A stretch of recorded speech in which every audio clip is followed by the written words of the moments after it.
Welcome to the Deep Dive. We're here to take source material, pull out the key insights, those surprising facts, maybe some aha moments, and get you well-informed fast. Today, we are plunging into a really powerful and, you could say, provocative address from Julius Malema. He's a major figure in South African politics, leader of the Economic Freedom Fighters, the EFF. Our source here is an excerpt from a YouTube transcript. It's titled, Julius Malema Warning the West Not to Kill Captain Ibrahim Traore, and it's from the channel Daily Updates ZA. Right. And our mission for you today really is to unpack the core messages in this. Understand just how wide-ranging his statements are. I mean, it goes from global geopolitics right down to local economic policy. And we want to consider what this tells us about, the EFF's worldview, their vision for South Africa, and maybe for the African continent as a whole. This particular speech, it weaves together this really compelling mix of anti-imperialist feeling, Pan-African hopes, and some, pretty radical domestic economic ideas. Okay, so let's get into it. Let's unpack this and see what stands out as we navigate these points. Kicking things off then, a really dominant theme in Malema's address is his strong opposition to what he sees as Western, particularly American imperialist forces. He's very clear. South Africa must never be bullied by imperialist forces. How does he actually frame this resistance on the sort of global stage? Well, he's very direct. He positions the United States as furious, his word, furious of being cut off from the reaches of Burkina Faso. And he says quite unequivocally, the USA cannot dictate to South Africa. Full stop. Right. And Malema states the EFF is explicitly not scared of Donald Trump, the USA, Israel, Morocco, any imperialist forces. It's aggressive rhetoric, definitely, but it's also, you could argue, a strategic move, defining that clear external enemy to rally support, tapping into those historical grievances. Yeah, that makes sense. And he certainly doesn't mince words, does he? He calls the USA the enemy of progress in the world, wants to challenge the stupidity of America. And what's quite striking is how he then praises China for defying the USA and telling the USA to go to hell because they don't understand how the tariffs works. That seems like a very deliberate alignment. Oh, absolutely. Praising China there, it isn't just about trade deals. It reflects a clear geopolitical stance. It positions the EFF as, sympathetic to powers challenging that existing Western-led world order. And this global view connects very quickly, very directly, to a core part of their economic policy, economic sovereignty. Okay. Malema insists Africa's economy, South Africa's economy, should belong to his people. He even uses Elon Musk as a specific example. Right, I saw that. Saying Musk will never come and open his business here in South Africa as long as he doesn't surrender 30% to the South Africans. So it's not just about big nations and geopolitics. It drills right down to how businesses, even high-profile individuals, operate on the ground. He's demanding that no one gets business, no tenders, without involving our own people. He even mentions specific local areas, Mazalana and Mangawu. Communities where local participation is a key focus. Exactly. And for big projects like road construction, he says local employment has to be prioritized. There's even a threat to stop that project if not enough locals are hired. What's the sort of deeper implication of that kind of policy? Well, what's really insightful, I think, is how he connects those big global stances directly to tangible domestic economic benefits. For local people, this isn't just a tick box exercise for foreign investors. It signals a pretty fundamental shift in how the EFF views foreign investment. It prioritizes local equity, local control over those, let's say, traditional models. It frames the whole thing as a fight against external control over African resources, African labor.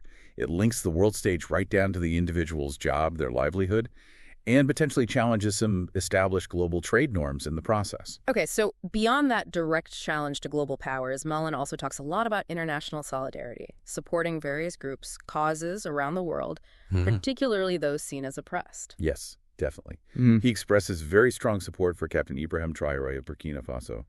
Says, we stand with Rue because we know that Rue stands for the unity of Africa. And he warns Traore's death would create another wound in the continent of Africa. That solidarity also extends to people in the DRC, Sudan, Sahrawi. It's a clear message. African struggles are seen as intertwined. But maybe the most vocal stance, the one that gets a lot of attention, is on Palestine. Malema declares, we don't have freedom in South Africa for as long as the people of Palestine are still under the oppression of Zionist aggression of Israel. And that leads to that really powerful declaration, with all of us must say, from the river to the sea, Palestine will be free. What's the sort of strategic thinking behind drawing such a direct line between South Africa's own history and the Palestinian cause? Well, it's framed very much as a reciprocal thing. He talks about South Africa being beneficiaries of international solidarity during its own liberation struggle. Right, paying it forward, so to speak. Exactly, and he explicitly connects it to historical struggles. He references those killed in key places during the fight for South Africa's freedom. Mad, Musambi Lesotho, Wankas Bolo in Zimbabwe. People who died, as he puts it, because of our freedom. So linking those past struggles to today's global conflicts creates this narrative of continuous liberation against oppression. It reinforces the EFF's anti-imperialist stance, positions them as inheritors of that broader fight. Yeah. And that powerful assertion sums it up. We are Palestine, and Palestine is South Africa. Yeah. We are Africa, and Africa is South Africa. Yeah. It really captures that idea of interconnected solidarity, a shared destiny. Okay. Malema then sort of pivots or expands to this ambitious Pan-African vision. A unified continent, collective power on the world stage, he calls to fight xenophobia with everything in our power to unite Africa. Yes, and he lays out some very specific, you could even say radical goals for this unified Africa. Yeah. Things like one currency, one military command, even one president. Wow. He argues Africa isn't really a continent for as long as we remain divided. And he questions how effective small individual African nations can be. He uses examples like Lesotho, Botswana, even throws Switzerland in there, comparing how they negotiate with global powers like China. China with its huge population. Right. Negotiating as these isolated entities versus, well, his imperative is to come together and confront the world as one continent that is united. And this unity, he argues, is crucial to expropriate the land of Africa and use the minerals of Africa to benefit Africa. It's a bold vision, certainly. Political unity, economic control. What are the potential, the challenges and maybe opportunities of a shift like that? That is the crucial question, isn't it? If you connect this to the bigger picture, what Malema is talking about fundamentally challenges the whole post-colonial state structure in Africa. Yeah. Advocating for this powerful, centralized continental entity, one that can assert its will globally, control its own resources. That's a monumental task. Huge. The opportunities, well, they're clear enough. A potentially much stronger collective voice internationally, greater negotiating power, the ability to actually dictate terms on resource management. But the challenges are equally immense. You got issues of national sovereignty integrating wildly diverse economies, different legal systems, overcoming existing regional rivalries. How do you establish a genuinely unified governance structure? It's a long-term, very transformative goal he's put out there. Okay, bring it back home then. Malema then really zeroes in on South Africa's urgent domestic issues, particularly unemployment, economic inequality.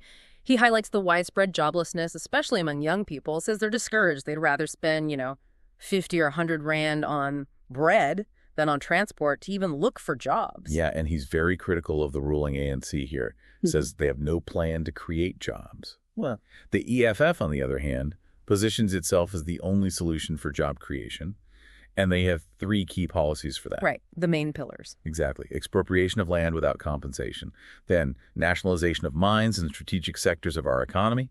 And thirdly, beneficiating the minerals here in South Africa, processing them locally. Right. Now, these policies aim at local control, addressing historical injustices, obviously, but they also tend to spark significant debate, don't they? About investor confidence, the role of state companies, the impact on global markets. Absolutely. So he's framing these actions as needing a brave government, one prepared to confront the monopoly of white people in the economy of South Africa.